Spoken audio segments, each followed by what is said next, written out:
Hello കൂട്ടുകാരെ, Simba വന്നല്ലോ.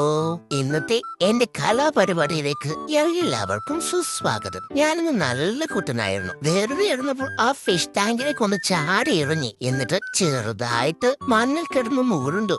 അത്രേ ഉള്ളൂന്നേ. അതിനാണ് ഈ ഡാഡയും അമ്മയും കൂടെ കണ്ണുരുട്ടി പേടിപ്പിക്കുന്നത്. എന്ത് സഹിക്കാൻ. എന്നോട് പറയുവാണേ പോയി കുളിക്കാൻ. വെള്ളത്തെ കളിക്കുന്നോ നീന്തുന്നോ എന്നൊക്കെ സിംബാമ്മ ഇഷ്ടമാണ്. പക്ഷേങ്കില് കുളി അത് മാത്രം മോൻ ഇഷ്ടല്ല. കുളിക്കാനുള്ള മടി കണ്ടിട്ടാകണം ഡാഡ പറഞ്ഞു ആറ്റിൽ നീന്താൻ പോകാമെന്ന്. ആദ്യം മോൻ വിശ്വസിച്ചില്ല. പറഞ്ഞു പറിച്ചിട്ട് പേടിച്ചു കിട്ടി കുളിപ്പിച്ചാലോ എന്ന് പേടിച്ചു. മമ്മ ചെയിൻ എടുക്കുന്നത് കണ്ടപ്പോൾ മനസ്സിലായി യാത്ര ആറ്റിലേക്കാണെന്ന്. ആറ്റിലെ വെള്ളത്തിന് നല്ല തണുപ്പായിരുന്നു. പോരാത്തതിനും ഉപ്പ് കുറച്ച് കൂടുതലല്ലേ എന്നൊരു സംശയം. സിംബ നന്നായി ഈ പ്രാവശ്യം നീന്തിയിട്ടുണ്ട്. ചെയിൻ കുറച്ച് അയച്ചു വിട്ടായിരുന്നെങ്കിൽ മമ്മയ്ക്ക് അക്കരെ പോയി ഞാൻ കുറച്ച് മീൻ വാങ്ങിക്കൊണ്ട് കൊടുത്തേനെ.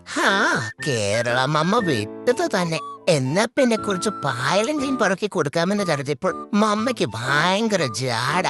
എന്തായാലും നീന്തൽ പൊടിച്ചു.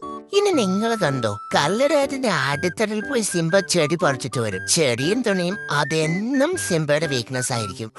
സാധന ചെയ്യാൻ പറ്റിയ അന്തരീക്ഷം. സാരി